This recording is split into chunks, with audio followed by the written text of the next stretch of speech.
O seu canal Rede Previdência passa a apresentar o programa Ao Vivo, Doutor. Olá, senhores telespectadores. Sejam bem-vindos ao seu canal Rede Previdência. Se você ainda não é inscrito, peço que inscreva-se, ative o sininho, compartilhe e curta mais de 1.700 vídeos sobre Previdência à sua disposição.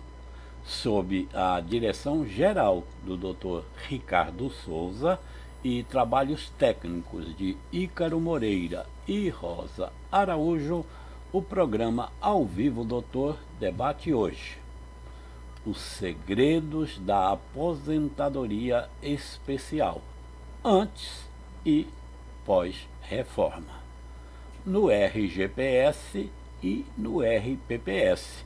E para isso, vamos contar aqui com a presença de dois profundos conhecedores do direito e da aposentadoria especial, que é o nosso doutor Alex Sertão, que tantas vezes já nos prestigiou, e o doutor Carlos Domingos, que é conhecido como Kaká, e é um competentíssimo advogado de atuação brilhante nessa área da aposentadoria especial, principalmente.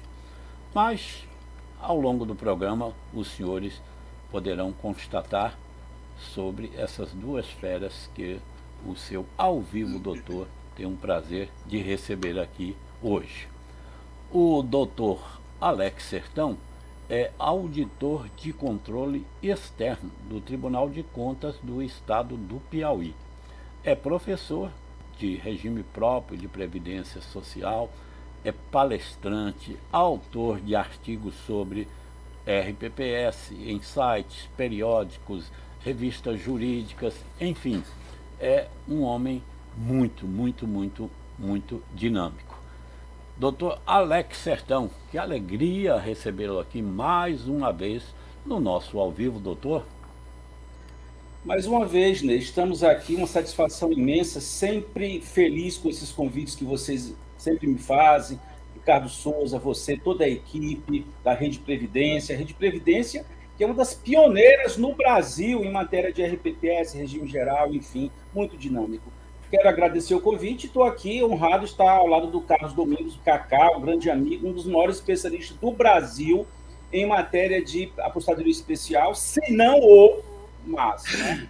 Então, esse cara é muito bom, então eu estou muito feliz em estar ao lado do Kaká, é um grande amigo, já tivemos em várias oportunidades juntos, né? E vamos debater um pouco aí a respeito do tema de aposentadoria especial dentro do regime próprio e regime geral. Vamos lá, vamos adiante. Pois é, o doutor Alex Sertão já fez aí as referências ao nosso amigo, doutor Carlos Domingos, conhecido como Kaká, e que deu trabalho, viu, pessoal? O homem tem uma agenda tão grande, o homem passeia muito, olha, para trazer ele não foi fácil não, mas graças a Deus ele está por aqui e já ele começa o show dele. Dr. Carlos Domingos é um advogado especializado em direito previdenciário, professor de pós-graduação em várias instituições de ensino e também autor de obras com foco aí na aposentadoria especial. Então, hoje, qual é a sua dúvida? Você tem dúvida sobre aposentadoria especial no regime próprio ou no regime geral? Está aqui, doutor Carlos, nós falamos há pouco com o doutor Alex Sertão, e está aqui o doutor Carlos Domingos, o nosso Kaká, que tem obras da maior qualidade sobre esse assunto. Seja também bem-vindo, doutor Carlos Domingos. Boa noite, meus amigos. Vocês me ouvem bem? Porque para mim está cortando bastante, deve ser a minha conexão. Vocês me ouvem perfeitamente? Aqui está chegando perfeito. O vídeo de vocês, tanto do Ney quanto do Alex, está cortando demais para mim, está bem difícil de entender. Vamos tentar prosseguir. Caso eu perceba que não ocorre nenhuma melhora, aí eu acho interessante eu sair e voltar. O que vocês acham? para ver se você melhora a sai e conexão. volta e pode até conversar com o Ícaro, viu? No particular. Tá certo? Ok? Então, doutor Alex, vamos esperar sair e aí que retorno eles aqui. façam. Até já, Retornou. pessoal, até já. Tá, até já. Doutor Alex, Pois não. vamos trabalhar. Vamos lá. Nós gostamos muito de nos divertir, né? Mas vamos aproveitar esse tempo aqui para trabalharmos. Exatamente. Bom, já temos perguntas aqui que já foram deixadas, não é? Uma delas diz aqui: por que o governo se nega a regulamentar via lei complementar a aposentadoria especial? Veja só, no regime próprio de previdência social, Ney, nós temos esse problema, que é a regulamentação da aposentadoria especial no RPPS. Por que não regulamenta? A gente sabe que lá no parágrafo 4º do artigo 40, sempre teve lá aquela expressão, na forma da lei complementar. Mas por que eles não regulamentam com lei complementar? Porque a aposentadoria especial é cara para o Estado. Essa é a questão. O Estado brasileiro nunca teve interesse em regulamentar a aposentadoria especial do servidor público, porque quem se aposenta em regra especial, porque está submetido a uma condição que lhe prejudica a saúde, por exemplo, ele sai mais cedo. Ele precisa se aposentar mais cedo para proteger a saúde e a integridade física. E, nesse caso, tudo que o Estado não quer, Ney, é uma aposentadoria precoce. Tudo que o Estado quer evitar é que alguém, um servidor público, se aposente muito cedo. Porque quando você se aposenta cedo, o Estado será obrigado a pagar um benefício por muito tempo, por muito mais tempo, porque o cidadão se aposentou jovem demais de forma precoce. Mas veja bem, o cidadão está submetido a uma condição que vai matá-lo, que talvez o mate. Se não matar jovem, ele vai ter sérios problemas de saúde. Então, realmente, o Estado brasileiro, até hoje, se você prestar atenção na redação do parágrafo 4º do artigo 40, você vai perceber que a emenda 103, ela mantém ali a necessidade de que haja lei complementar para regulamentar. Só que dessa vez a reforma trouxe regras transitórias, regras temporárias, né, para tentar disciplinar essa matéria. Certamente, ao longo desse nosso programa, nós falaremos muito sobre essa reforma e que, para muitos, não é, a aposentadoria mais prejudicada que restou foi justamente a aposentadoria especial, que o doutor Alex já começou aí a falar um pouco sobre ela. Doutor Alex, uma outra pergunta que temos aqui é se o tema 942, se ele trouxe benefícios para o servidor público. Sem sombra de dúvidas. O tema 942, com a fixação da tese pelo STF, trouxe inúmeras vantagens para os servidores públicos. Porque, veja bem, até 2020, até essa decisão do STF, o servidor público não poderia converter tempo especial em comum, porque havia um entendimento absurdo, equivocado, de que se tratava de tempo fictício. A conversão era tempo ficto, o que é proibido ali no parágrafo 10 do artigo 40 da Constituição, desde lá de 98 com a emenda 20. Mas nunca se tratou de tempo ficto. A gente sabe que é um ajuste matemático, uma medida de justiça que se faz. Quando você converte um tempo especial em comum, você está realizando ali uma medida de justiça para o servidor público. Por quê? Porque há servidores públicos, há muitos, não são poucos, vários servidores públicos, milhares países afora, que trabalharam em atividade especial no passado, isso antes da emenda 103. Nós sabemos que a emenda 103 é de 2019,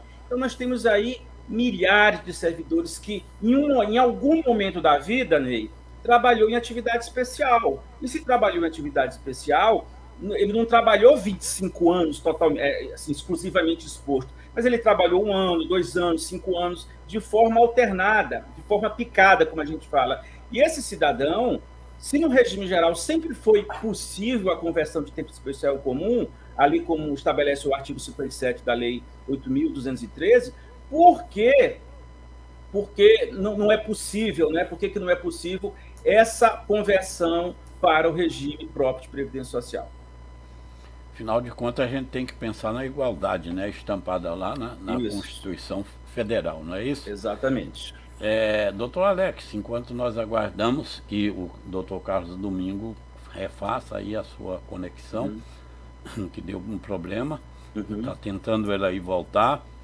Doutor Carlos Domingo, está conseguindo voltar agora? Agora parece que sem cortes, parece que agora vai. Maravilha.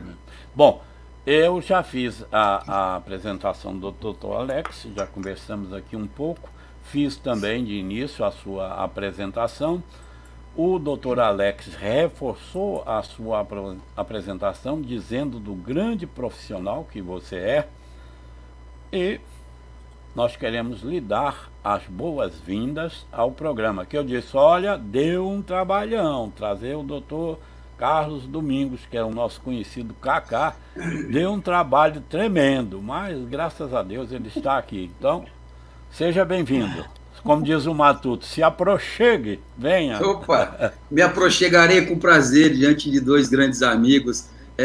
Eu vi a vinheta de introdução ao programa e percebi que só vai fera no seu programa, né? Eu sou o único pereba convidado, é a minha primeira vez, porque eu sou assim, quarto escalão perto das pessoas que frequentam esse programa, só titando o direito previdenciário.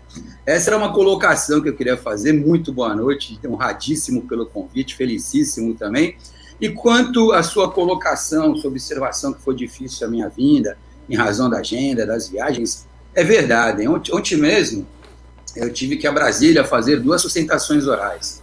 Uma no show do Kiss, outra no show do Deep Purple. Cantei pra caramba, tipo de sustentação oral que eu gosto. Maravilha! Assim, 2 sustentações bárbaras. Cheguei hoje cansado, mas com muito prazer estou aqui para conversarmos um pouquinho e me coloco à disposição aí, sua, Ney, para debater também com o amigo Alex, que vai nos ensinar muita coisa sobre regime próprio, porque ele é, para mim, o maior conhecedor dessa matéria no país, e também para quem nos acompanha poder trocar um pouquinho de figurinha com a gente, tirar algumas dúvidas, bater um papo descontraído e gostoso aqui. Já estamos aí com muita gente nos assistindo. Dona Rosa está ali no controle. Dona Rosa, como vai? Tudo bem? Tudo bem, está aqui meio cortando. Boa noite, doutor Alex. Boa noite, Carlos. Rosa. Tudo bem? E boa noite. Tem aqui já várias pessoas que deram boa noite, Francisco, Mário Renê, Jackson, Mariângela, Ana Helena Portela, e tem uma pergunta aqui do Jocelino Martins de Souza. Vamos atender ao Jocelino, né, e já também aí agradecendo as participações de todos, né? Agradecendo aí a doutora Helena Portela, que sempre está conosco. A doutora Helena Portela manda lá no estado da Paraíba. O estado da Paraíba é com ela. Aí também o nosso Francinilto, o nosso Mário Renê, quanta gente boa aqui com a gente. Então, vamos à pergunta, Rosa, a pergunta é do Jocelino Martins de Souza. Trabalho dentro da floresta da Mata Atlântica, exposto a agentes biológicos, insetos,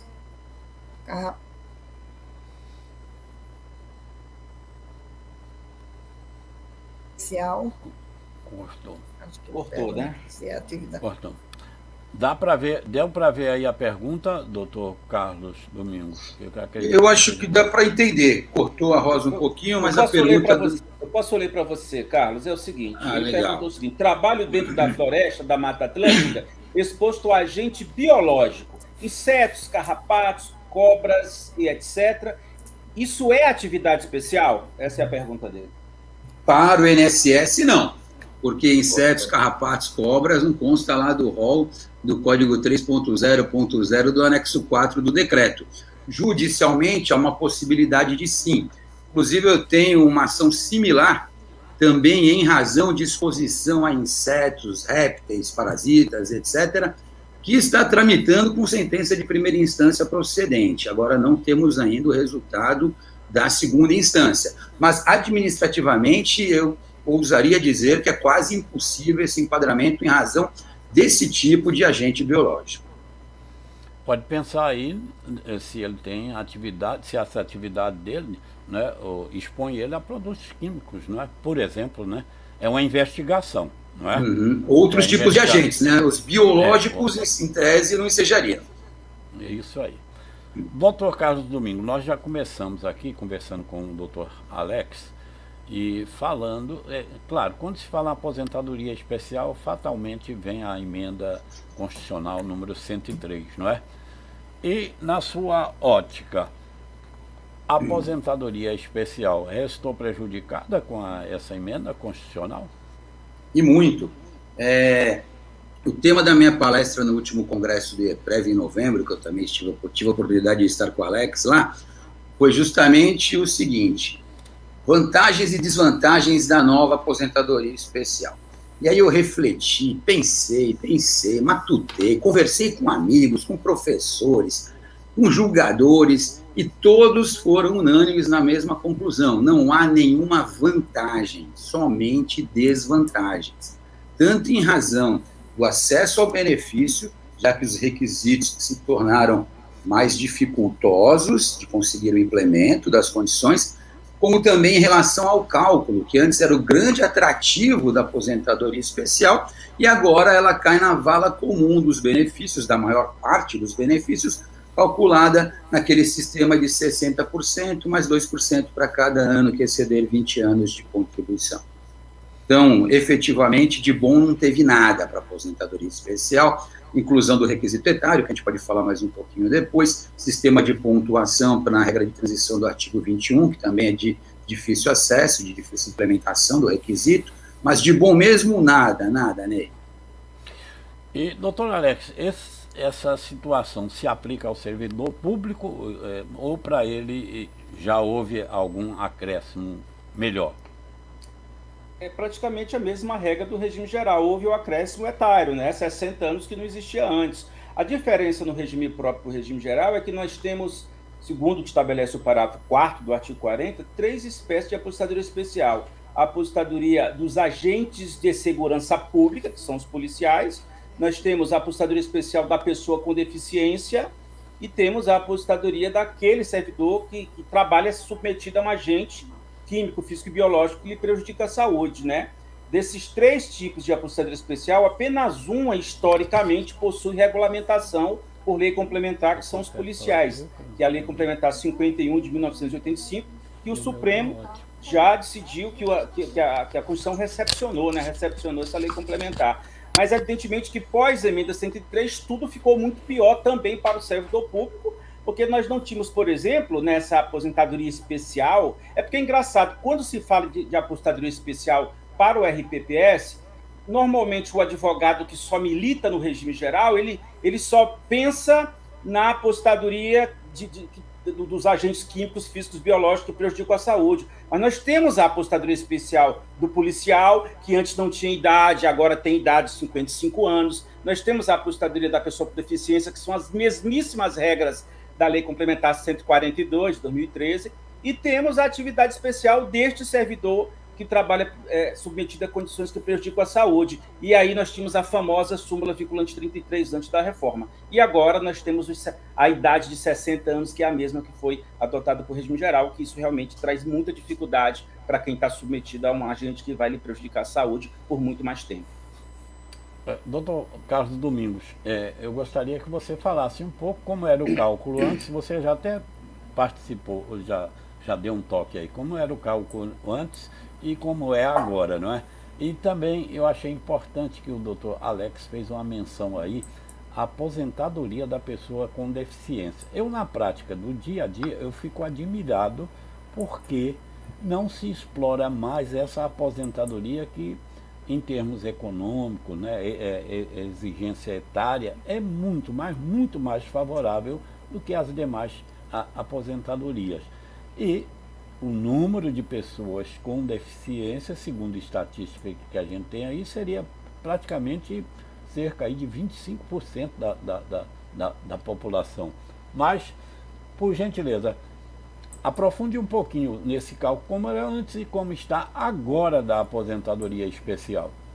A questão do cálculo, deixa eu só fazer um panorama rápido, então, Ney, da questão do requisito anterior, que bastava completar 25 anos de trabalho especial, exposto a condições agressivas da saúde, que não precisava cumprir nenhum requisito etário. 25 anos de especial, ia para casa aposentado na especial, com o benefício calculado em 80% da média, ou melhor, a média dos 80% melhores salários de contribuição, sem incidência do fator previdenciário. Por isso eu disse há pouco que era o grande atrativo da aposentadoria especial, era a forma de cálculo.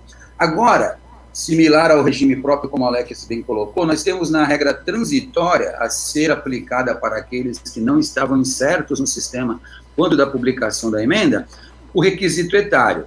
Para a esmagadora maioria dos trabalhadores sujeitos a condições especiais, 60 anos de idade. E aí temos a regra de transição, a ser utilizada para aqueles que já estavam inseridos no sistema quando da publicação da emenda. Mediante somatória de tempo de contribuição e idade, terá que atingir o segurado 86 pontos para aposentar na especial. E nas duas situações, o benefício será calculado em 60% da média aritmética, mais 2% para cada ano que exceder 20 anos. Na esmagadora maioria das situações, o segurado terá que trabalhar mais tempo, prejudicando a sua saúde, para receber menos do que receberia no sistema anterior. Muito bem. Rosa, conseguiu aí já voltar melhor agora? Já está conseguindo consegui. ouvir? Tá consegui bem? Estabilizar aqui. Você chegou aqui agora bem forte, chegou bem. Quando quiser, pode aí usar a palavra, viu? Por favor. Ok.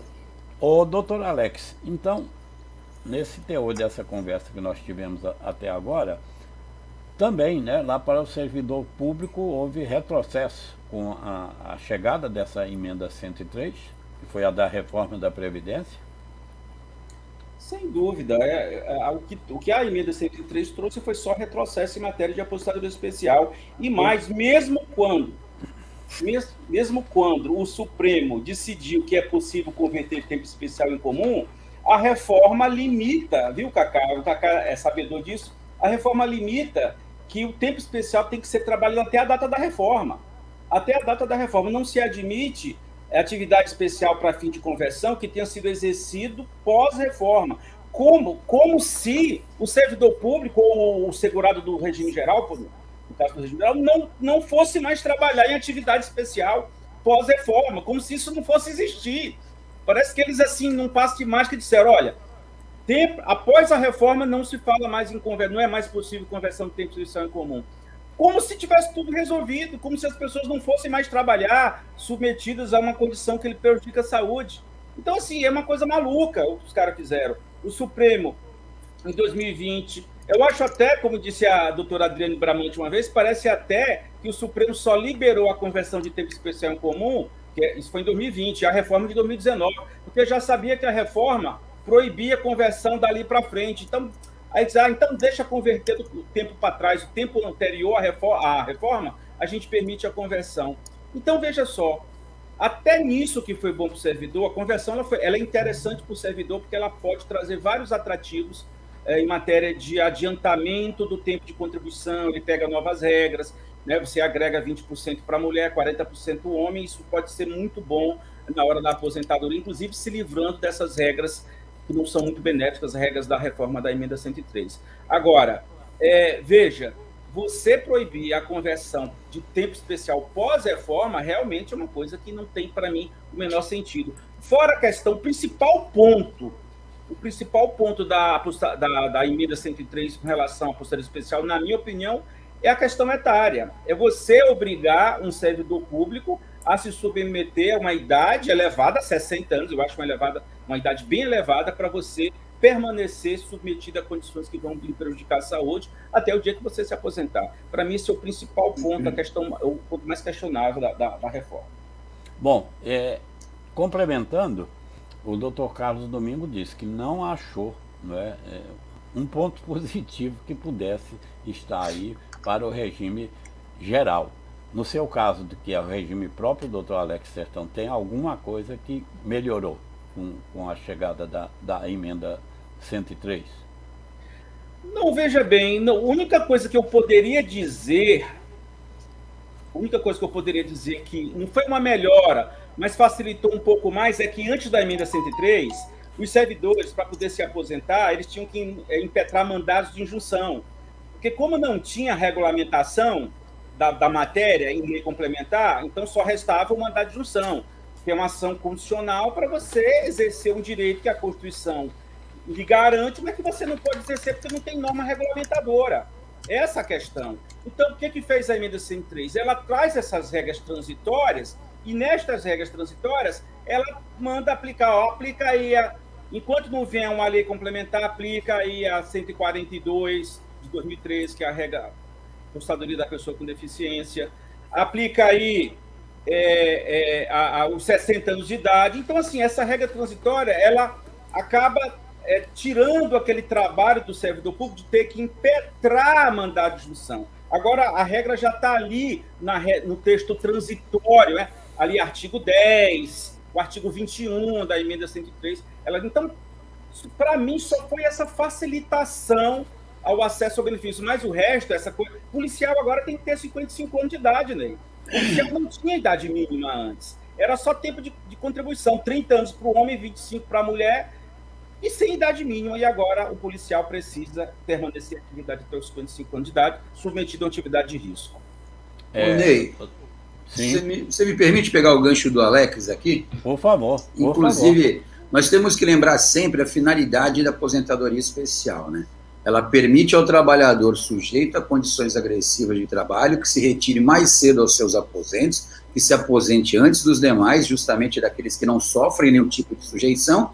Para quê? Qual a finalidade? Para preservar o que sobrou da sua saúde, presumidamente combalida, prejudicada em razão de vários anos de exposição a agentes nocivos. Então, fere a razoabilidade você impor uma idade mínima para essa espécie de aposentadoria, sendo que, cientificamente, já há um tempo máximo, digamos assim, de exposição ao agente nocivo, que é incompatível com a idade mínima, com o requisito etário. Tanto é que nós devemos lembrar que a especial no regime geral nasce lá em 26 de agosto de 1960, no artigo 31 da Lei 3.807 da OPS, com o requisito etário, 50 anos de idade. Mas, no ano de 68, o Congresso Nacional se reuniu, estudou, debateu, analisou e concluiu que o benefício é incompatível com a idade mínima. E acatando uma emenda do então deputado Floriceno Paixão, um grande advogado previdenciário, o Congresso Nacional extirpou esse requisito. Então, não há qualquer lógica, não faz sentido ressuscitá-lo sem o mínimo de justificativa técnico-científica no campo da fisiologia humana e no campo da higiene ocupacional. Então, efetivamente, não tem nexo trazer a idade mínima. E antes de eu sair para reingressar aqui no nosso encontro, porque a minha conexão não estava boa, eu ouvi parte do que o Alex colocou da regra transitória, eu acho que se encaixa também no regime geral. Por quê? Nós temos a regra permanente, lá do artigo 201 do regime geral, que reclama uma lei complementar.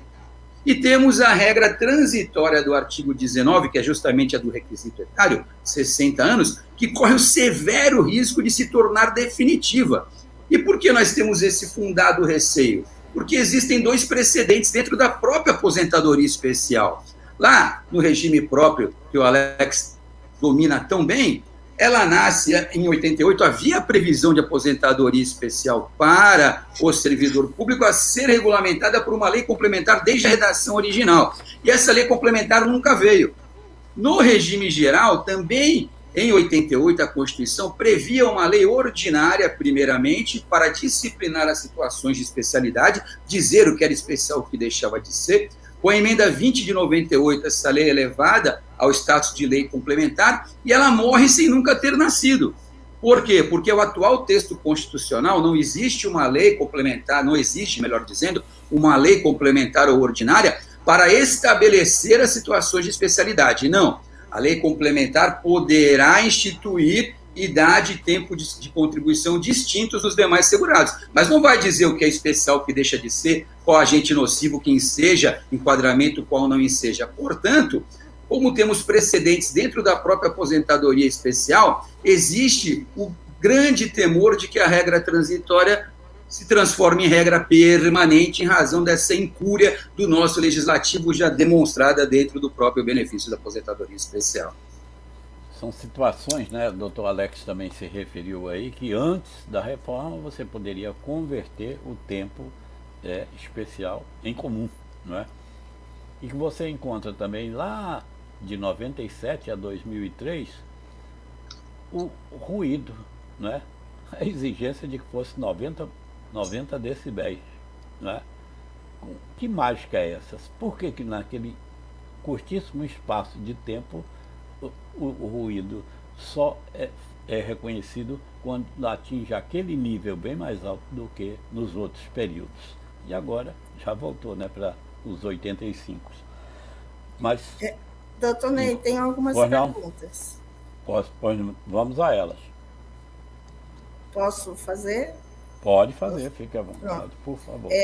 Doutora Cris Bertoldi pergunta: a comprovação de atividade especial no regime próprio segue toda a legislação do RGPS? Então, vamos ouvir o doutor Alex Sertão sobre essa pergunta. Em regra, sim. A comprovação da atividade especial no regime próprio, ela segue, em regra, a legislação do regime geral, até por causa do imperativo da súmula vinculante 33, que manda aplicar no que couber o regramento do regime geral no próprio, enquanto não houver uma lei própria do RPPS tratando de todas as circunstâncias que envolvem a concessão de uma aposentadoria especial. Qual é o grande problema da aposentadoria especial, que o regime próprio e também do regime geral? É a comprovação da atividade especial, é a própria comprovação da atividade especial. Esse é o grande problema. A norma está lá, todo mundo conhece a norma, agora a questão da comprovação que é difícil. E tem um agravante a respeito do RPPS, porque quando se fala em PPP e LTCAT, que hoje são os grandes documentos que são aceitos e exigidos na regra atual, nós, exatamente por causa dessa ausência, dessa inércia do Estado em regulamentar a matéria via lei complementar, os estados, municípios, sobretudo os estados e municípios, não se preocuparam, por exemplo, com a confecção de um LTCAT, de uma perícia ambiental, num hospital público, num ambiente de trabalho, para você medir ali o nível de insalubridade, por exemplo, daquele ambiente em que o servidor está submetido. E aí, o que acontece? Muitos servidores impetram o mandado de junção, súmula vinculante 33, né? De tanto mandado de junção que o servidor público impetrou, que o Supremo teve que sumular a questão, dizendo, olha, aplica logo aí o que diz o regime geral. Toda vez que um servidor chegar no regime próprio pedindo a aposentadoria especial, o regime próprio tem que analisar esse pedido à luz do artigo 57 seguintes, lá da 8.213, tá? Foi isso que o Supremo julgou na súmula vinculante 33, por isso que ele firmou. Mas o que acontece, Ney, só para finalizar meu raciocínio? Perceba, cadê o LTCAT no RPPS? Como é que o servidor público consegue isso? Para sanar esse problema, olha o que o Ministério da Previdência, em 2010, teve que fazer para dar uma solução para isso. Editou uma instrução normativa número 1, IN número 1 de 2010, do Ministério da Previdência, dizendo o seguinte, que na ausência de LTCAT ou de documentos que o servidor consiga comprovar a efetiva exposição a agentes, serve a substituição de... Ela elenca uma série de documentos, perícias, que podem ser consideradas em substituição ou de forma complementar ao LTCAT. Então, realmente, é muito complicado. Até hoje, o servidor tem dificuldade em comprovar a atividade especial. Acredito que na atividade do servidor público, a coleta, né, de documentos que possam fazer a comprovação dessa atividade especial seja mais difícil do que no regime geral. No regime geral, doutor Carlos Domingos, o grande problema é o tal do PPP, não é isso? E, por exemplo, aquele PPP, e os colegas enfrentam muita dificuldade com isso, aquele PPP que vem descrevendo EPI eficaz, para muitos ali morre a aposentadoria especial, mas parece que não é bem assim. Ô Ney, engraçado que eu estava pensando hoje no voo, o que faríamos, o que trataríamos no nosso encontro, eu pensei assim, falei, temos que ter a oportunidade de falar das formas de comprovação, que é a verdadeira pedra no sapato do segurado. E ainda pensei comigo, falei, ali o Alex vai dar um show. Por quê? Porque no regime geral, mal e porcamente, existe uma obrigatoriedade desde 14 de outubro de 96 das empresas elaborarem e manterem atualizado o LTCAT, o que não há no serviço público. Então a comprovação lá, então, ela é tenebrosa, é dantesca. Já no regime geral, onde há legislação específica, como eu disse, obrigando a empresa a elaborar e manter atualizado o LTCAT sob pena de multa, obrigando a empresa a elaborar e manter atualizado e disponibilizar as informações para o trabalhador, o PPP, também sob pena de multa, artigo 68, parágrafos 6º e 8º do Decreto 3.048 de 99. No regime geral, com legislação obrigando as empresas a elaborar essa documentação, a dificuldade é extrema para o segurado conseguir um PPP meia boca, porque quando ele vem meia boca já está bom, porque normalmente o PPP vem péssimo, péssimo. Ele vem com severos erros técnicos de metodologias que devem obrigatoriamente ser empregadas na aferição dos agentes nocivos, vez que desde 18 de novembro de 2003 as empresas são obrigadas a seguir os métodos, as fórmulas preconizadas pela Fundacentro para a medição de agente nocivo e não o fazem. Além disso, também tem muito defeito formal, no preenchimento formal do documento. E aí eu costumo bater bastante nisso nas aulas. Por quê? Primeiro, o documento comprobatório da especialidade, ele é tecido produzido unilateralmente pelo empregador. O segurado não participa da elaboração desses documentos, nem do PPRA, nem do PCMCO, nem do LTCAT, nem do PPP. E o empregador, ele possui interesse direto na conclusão dessa documentação. Por quê?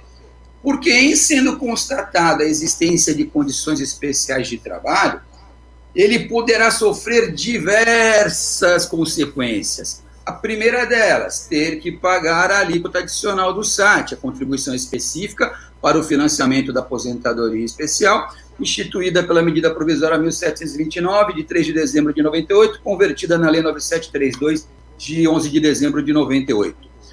Além disso, se ele é um mau patrão e não paga o respectivo adicional da esfera trabalhista, terá que começar a adimplir o adicional de insalubridade, lembrando que a periculosidade não é reconhecida como ensejadora de especialidade para o INSS desde 5 de março de 97.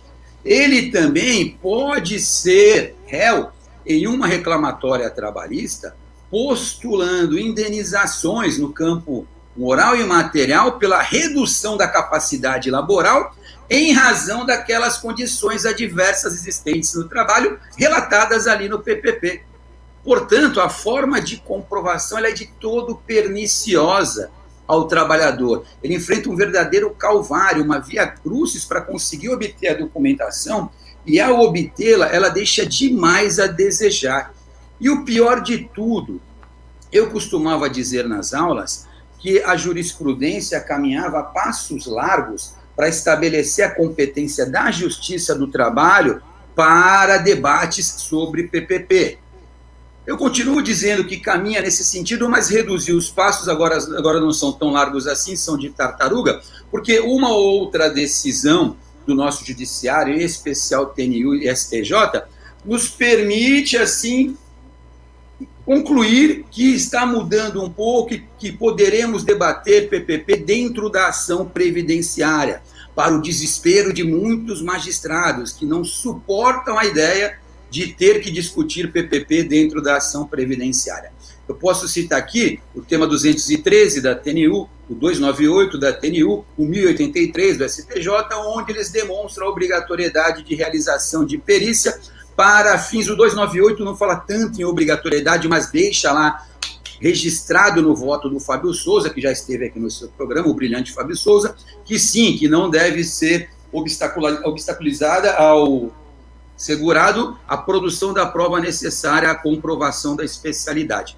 Portanto, Ney, é impressionante a quantidade de PPPs defeituosos que o trabalhador recebe.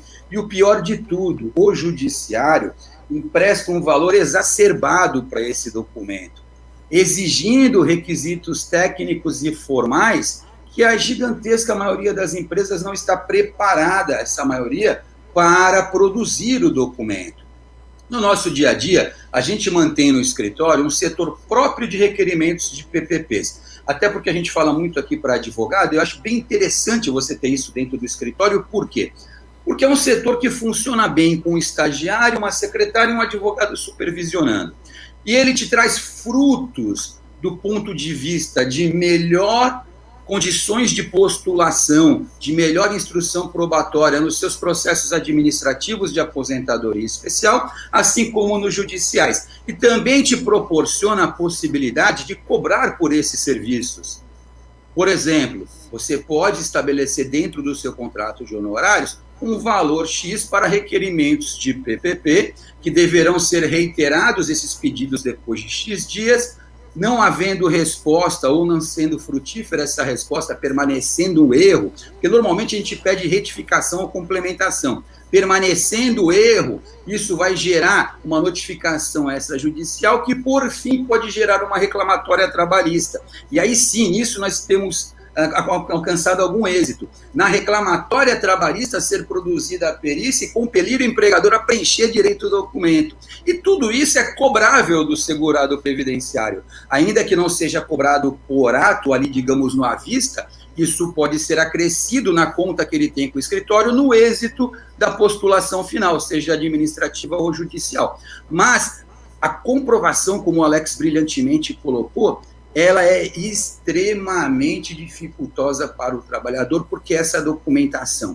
tecida, repito, unilateralmente pelo empregador, que tem interesse direto na conclusão desses documentos, ele ainda tem que implorar, porque esse empregador sofrerá severas consequências caso reconheça a existência de condições especiais de trabalho. E lá no serviço público, como o Alex bem colocou, é muito pior, porque não havia obrigatoriedade legal de produção desses documentos, de elaboração desses documentos. Concordando com tudo que foi dito, e dito brilhantemente, por quem conhece, como se diz, com quem tem a mão na massa, né, que faz isso no dia a dia há alguns anos, apesar de tão jovem, mas já faz isso há muitos anos, entendo que muitos desses PPPs, na verdade, eles não trazem nem correção. Concordando também com essa dificuldade que as empresas têm até de produzir esse documento. Mas ali vem informações falsas, e nesse aspecto tem que ser tratado como essas declarações falsas entregues para produção de uma aposentadoria. E até a dificuldade que o trabalhador tenha enfrentado, o tempo que ele pode ter ficado sem receber a sua aposentadoria pelo defeito no documento obrigatório. Isso também deve ser cobrado aí, deve ser indenizado.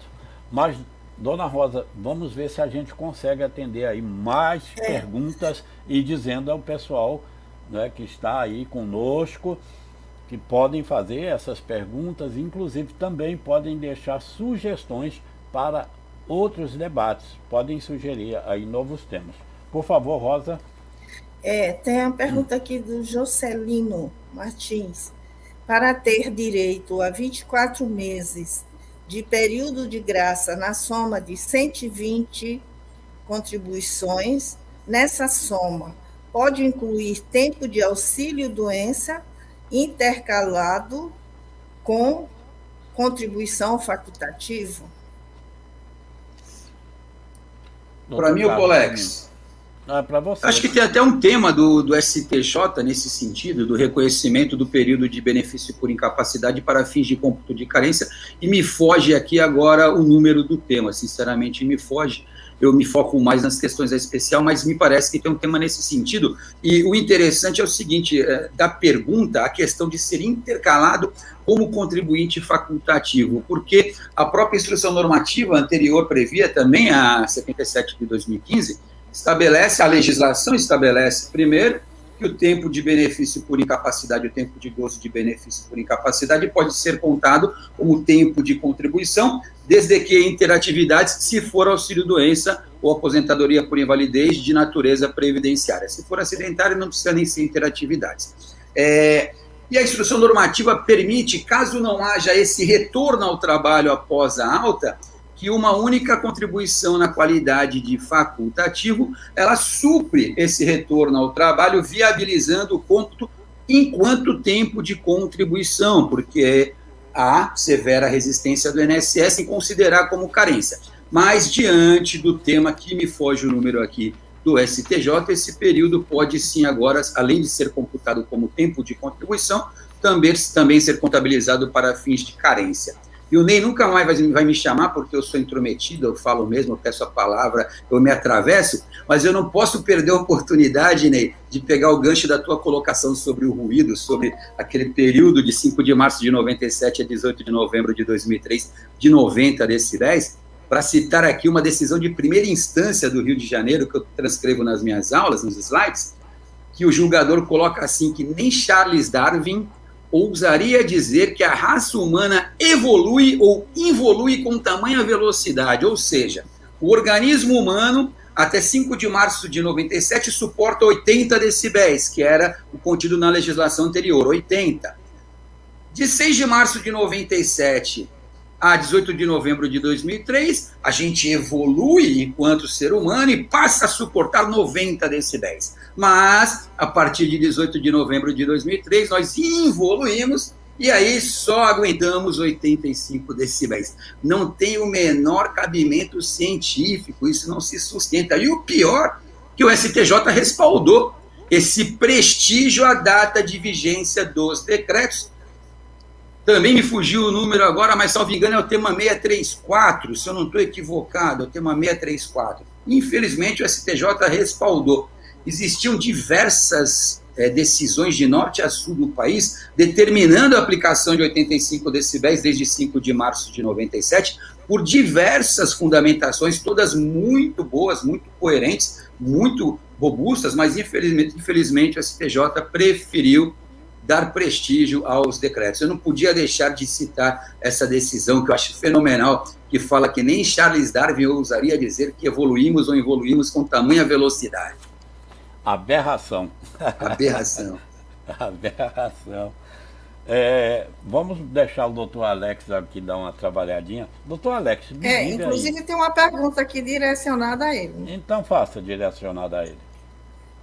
Tem a Fernanda Spoto, pergunta para o professor Alex e também para o professor Cacá.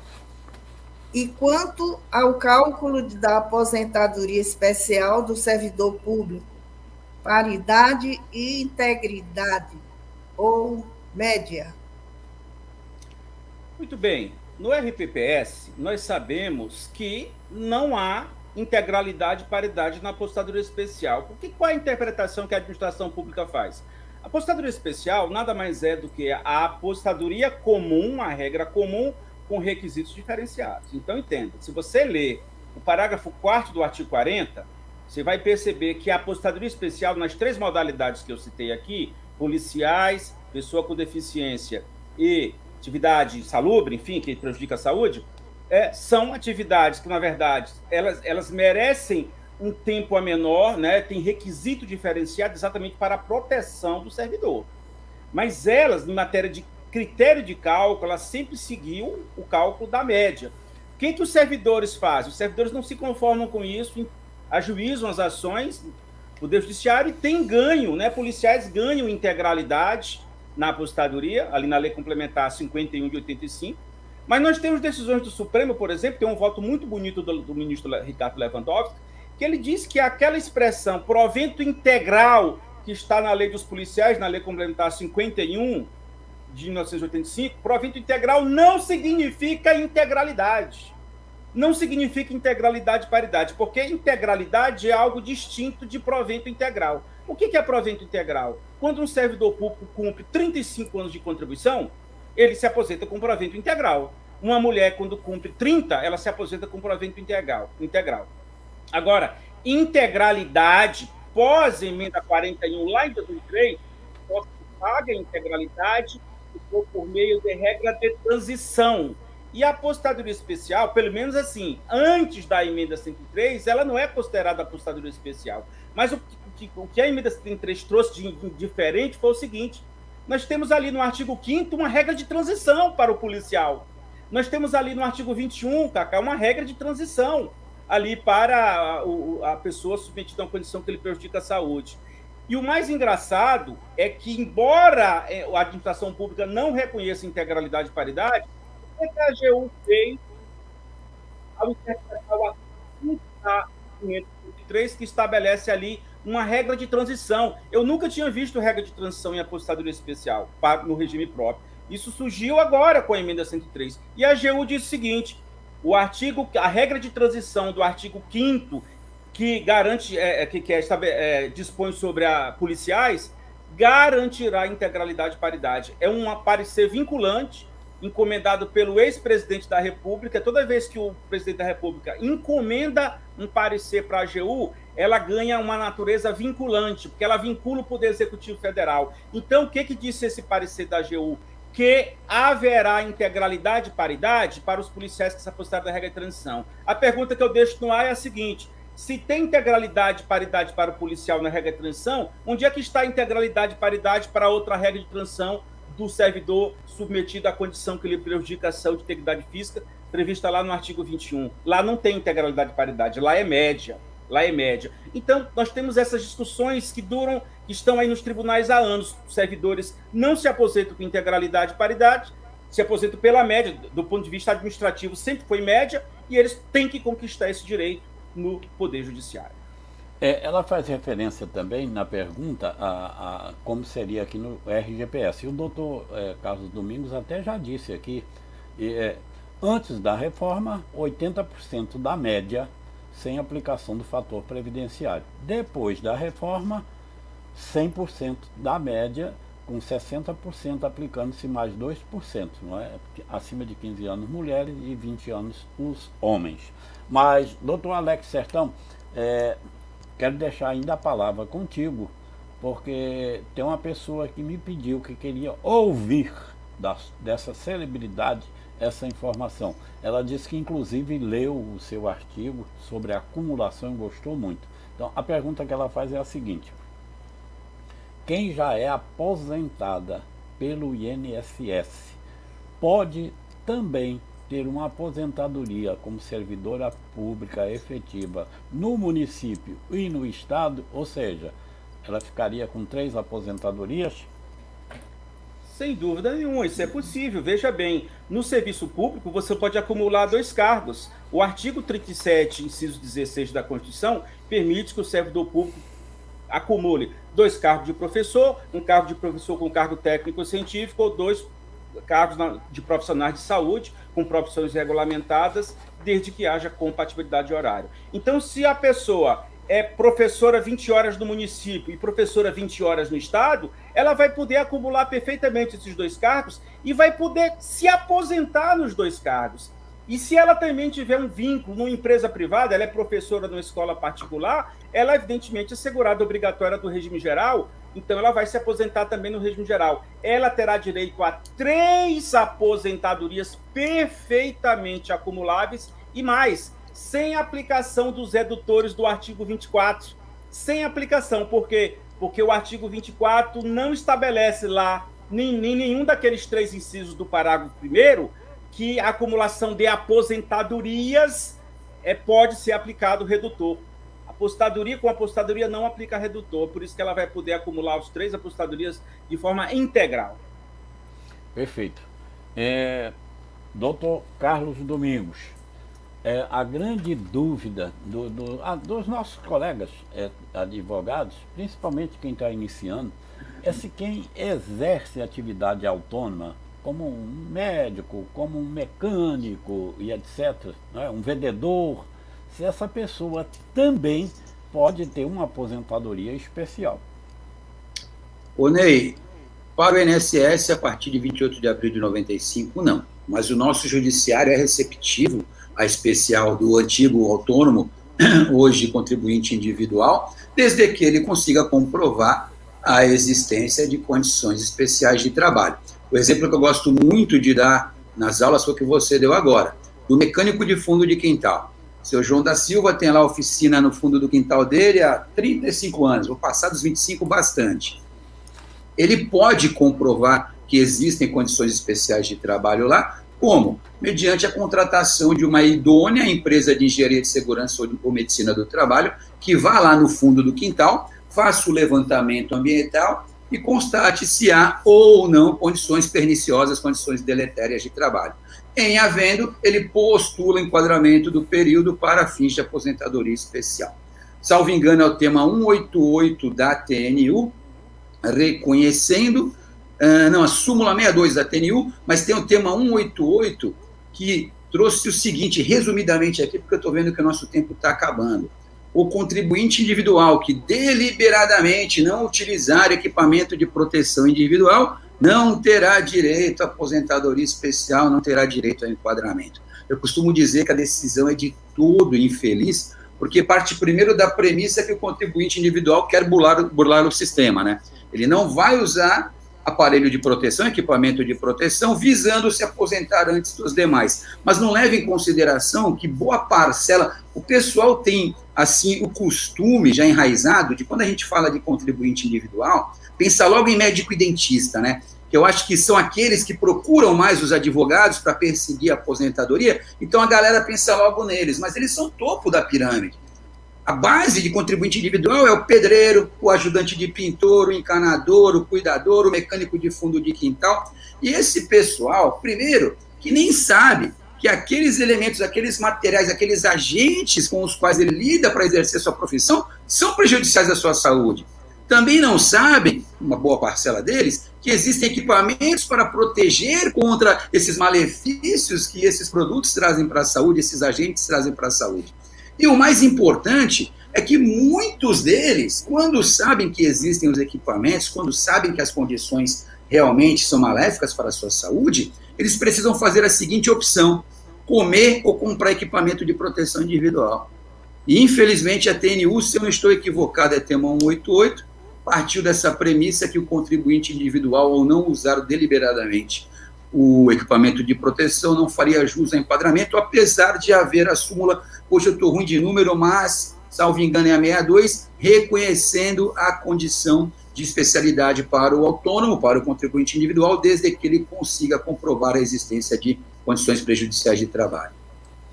Olha, eu sou testemunho do Dr. Carlos Domingo, tem uma memória privilegiada. Por exemplo, eu já vi ele dar curso para 50 pessoas, ou até mais do que esse número, e ao final do curso ele diz o nome de cada uma das pessoas. E ele diz, não tem importância, pode mudar de lugar, não tem problema não. Foram 72 no Recife, logo que eu lhe conheci no começo da nossa amizade. Foram 72, ali foi meu recorde, cara, ali foi meu recorde. Mas até uns 50, 50 e pouco eu consigo. A galera não pode se misturar muito, tem que ficar mais ou menos pelo mesmo lugar ali. Mas até ali eu consigo. Deixa eu contar uma rapidamente. Cheguei no camarote. Estou vendo que o tempo passou, porque lá você disse, pode mudar de lugar, pode trocar de roupa. A idade, Ney. E hoje eu fui dormir muito tarde por causa do show, acordei super cedo. Eu chego no camarote ontem, fui ao bar pedir 3 águas, que eu parei de beber há um tempo. Aí falei para a moça, aqui eu pago e aqui eu pego as águas. Ela falou, não, senhor, aqui é open bar. Falei, então desculpa, mas hoje eu vou beber. Então hoje a memória está prejudicada em razão da meia dúzia de gin tônica e 3 uísque com água de coco que eu tomei ontem. A memória hoje está demasiadamente prejudicada, né? Hoje não conta. Ô, Ney, imagina se não tivesse bebido, né? Se não tivesse. Ô, Alex, open bar e não me avisaram? Eu não vou resistir. Falei, já tá pago, eu tenho que beber. Já tá pago. Eu não sabia Alex, que era open bar, cara. Alex, a próxima live eu vou marcar num bar, tá certo? Vamos lá. Rosa? Tem aqui mais umas pessoas que estão cumprimentando, inclusive com pergunta. A Valquíria Moreno. Vamos a pergunta de Valquíria Moreno? Não, ela não colocou pergunta, só está colocando. Tem pergunta de Maiara Marques, tem pergunta de Aida, eu acho, Sonesen, tá? Tem essas duas perguntas. Então vamos às duas perguntas, que realmente já chegamos no nosso horário, né? Mas olha, tem extra, viu? A Maiara Marques pergunta: há a possibilidade de averbar o tempo no RPPS, no RGPS, considerando que a regra de transição do RGPS beneficia o segurado no cálculo? Doutor Alex Sertão. O que ela quis perguntar é o seguinte: se é possível, né, averbar a possibilidade de averbação de tempo do regime próprio no geral, uma vez que existe regra de transição no regime geral que beneficia ao segurado no cálculo. É uma pergunta mais para o Cacá, mas sim, veja bem, é óbvio que isso é possível. O Cacá vai até complementar. É óbvio que uma pessoa... Agora, entenda, para você averbar tempo do RPPS no RPPS, não há possibilidade do regime próprio conceder CTC para averbação de tempo em outro regime, você ainda estando em atividade. Então, você, por exemplo, você se exonera do cargo. Então, entenda, você precisa saber se é mais importante, se é mais vantajoso se exonerar de um cargo efetivo, deixar de se aposentar no RPPS para pegar esse tempo e averbar no regime geral. Outro detalhe: nós não podemos aceitar tempos concomitantes, ainda tem esse detalhe, né? Esses tempos não podem ser concomitantes entre o regime próprio e geral. Agora, é óbvio que qualquer tempo de qualquer regime de previdência que você averbar, por exemplo, do regime próprio para o regime geral, e isso se isso for te beneficiar em alguma regra de transição. Agora, entenda, tem um detalhe: regra de transição no regime geral é para quem ingressou antes da reforma, exatamente como acontece no regime próprio. Regra de transição é para aquele segurado ou servidor que já estava no regime antes da emenda 103. Então, se este segurado aí do regime geral já se encontrava no regime geral antes da reforma e ele traz uma averbação, essa averbação de tempo vai, de alguma forma, ajudá-lo na sua aposentadoria. E aí, provavelmente, também alguma regra de transição. São 5, salvo engano, são 5 regras de transição no regime geral, porque no regime próprio só são 2 pós-reforma, e isso vai, de alguma forma, beneficiá-la aí em alguma regra de transição das 5 do regime geral de previdência. Doutor Carlos Domingos. Ô, Nilson, eu só vou pegar o gancho aqui da questão do cálculo. Acho que a da averbação, o Alex já explicou muito bem aí. E como o cálculo foi muito questionado aqui, eu esqueci de fazer uma pequena ressalva. Existe uma possibilidade que não é dentro da aposentadoria especial, mas que, por vezes, ela é atingida através de conversão de tempo até 13 de novembro de 2019, como já bem colocou o Alex, que é aquela da regra do artigo 20, da regra de transição. Até me surgiu isso agora que o Alex comentou das regras de transição. Quando a gente pega uma contagem de tempo especial, digamos assim, a gente foca muito, será que o cidadão vai ter 25 antes da emenda? Será que vai completar os 86 pontos pós-emenda? E acaba esquecendo que se ele estiver ali perto dos 60 anos, o sexo masculino, de repente, ele está ali com 58, por exemplo, é melhor ele permanecer trabalhando mais 1, 2 aninhos para receber a integralidade, com o perdão da tecnia aqui, para receber 100% da média contributiva, de acordo com a regra do artigo 20, que é aquela de pedágio de 100% e 60 anos de idade, do que ele focar numa aposentadoria especial que ele já cumpriu os requisitos na emenda, ou que talvez cumprirá daqui a 6 meses. Por vezes, é bom a gente lembrar de que, mediante conversão e o cidadão já tendo uma idade pertinho ali dos 60, que de repente é mais interessante que ele trabalhe mais 1 aninho, 1 aninho e meio, até 2, para que receba 100% da média contributiva sem fator previdenciário, ao invés de cair na vala comum, como é o cálculo da especial hoje em dia, que nós já falamos várias vezes, 60% mais 2% para cada ano, que seria 20%. Para o homem, como você bem lembrou, 15% para a mulher, que é tão difícil, infelizmente, em razão dessa questão de ainda temos muita dificuldade, muita resistência da colocação da mulher no mercado de trabalho. É muito difícil a mulher que tenha especial pura, a não ser profissionais de saúde, aí é uma ocorrência maior. Mas essa questão do cálculo no artigo 20 é bom da gente lembrar sempre, que de repente é melhor trabalhar mais 1, 2 aninhos ali e sair pelo artigo 20. E esse pedágio 100% ele é bastante vantajoso, bastante mesmo. Vale o planejamento. Planejamento, nessa hora, é tudo. Rosa, então temos mais uma pergunta para encerrar, né? Tem uma pergunta aqui da... Deixa eu ver aqui, da Aida, eu acho. Deixa eu ver aqui. Não, acho que já foi feita. Ok, Maiara, então já passamos da hora. Tenho certeza que tivemos aqui informações bastante proveitosas. Não poderia ser diferente com o quilate desses dois profissionais, que, aliás, é um assunto que podemos prolongar nele, não é? Porque dá tantos questionamentos, não é? Há tantas coisas a serem ditas, mas o doutor Alex Sertão tem nos prestigiado sempre, e o doutor Carlos Domingo não vai escapar mais não, ele vai ter que assinar o contrato agora, se comprometendo a retornar e com a memória boa que ele tem. Doutor Carlos Domingos, à vontade, se quiser fazer mais algum acréscimo, alguma observação, fique à vontade.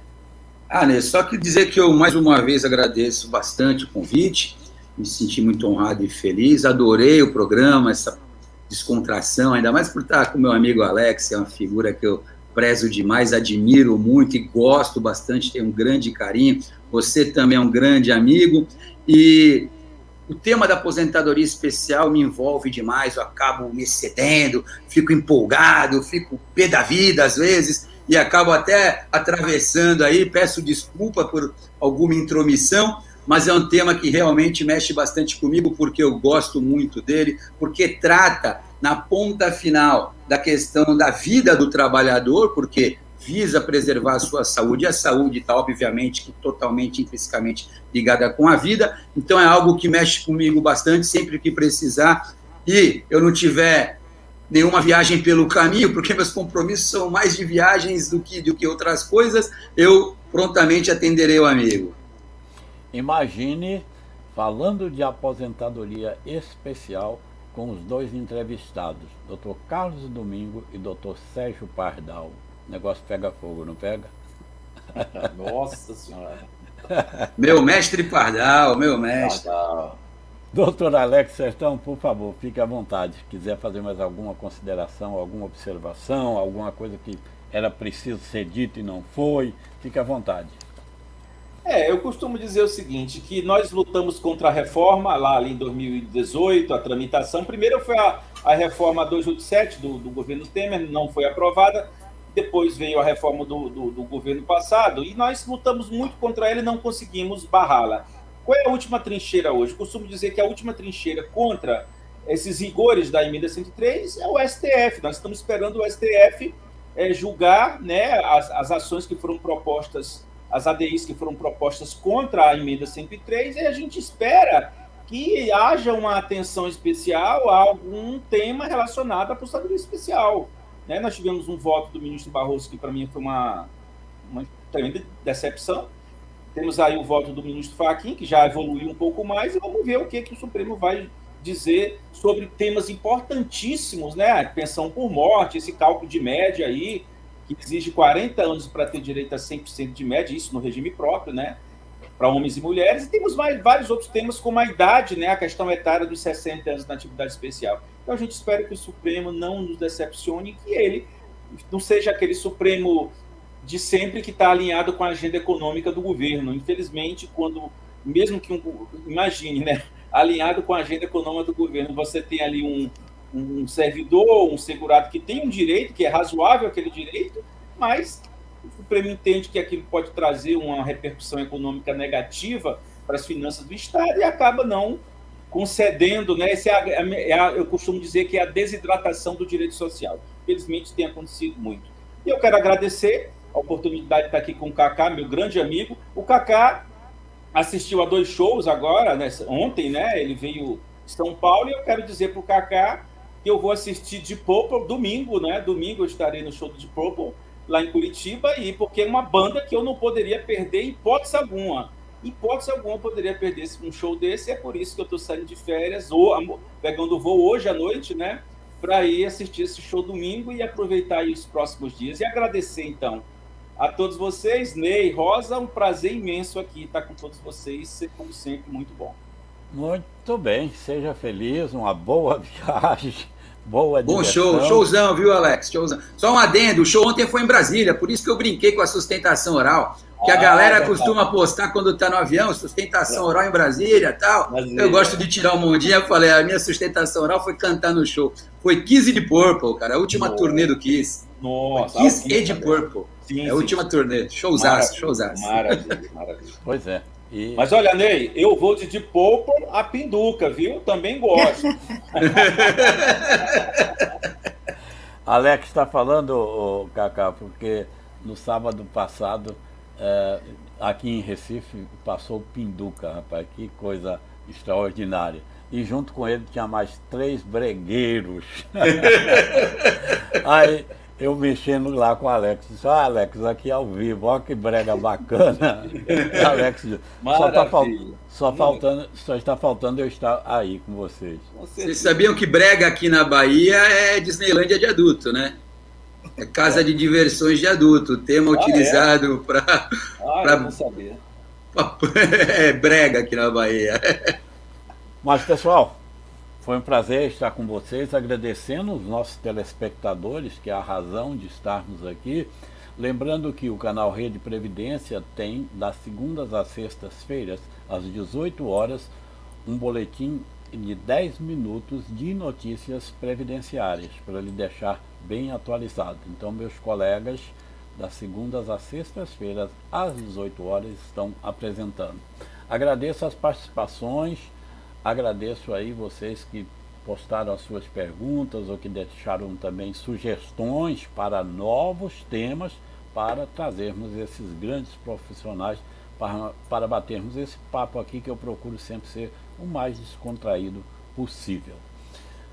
Agradeço a participação de Rosa Araújo também, da equipe técnica, com o nosso Ícaro Moreira, o nosso comandante-geral, Dr. Ricardo Souza, e no dia 3 de maio, se o Ícaro estiver aí à mão, Ícaro, por favor, poste aí o CAR, já anunciando o tema que nós debateremos no dia 3 de maio, também com 2 grandes profissionais, Dr. Fernando Rubim, que costuma estar sempre aqui conosco, e o Alain Macedo, que também vai vir pela primeira vez. E vamos falar sobre perícia. Então, tanto um como o outro tem já obras sobre perícias e dominam muito bem esse tema também tão espinhoso para todos nós.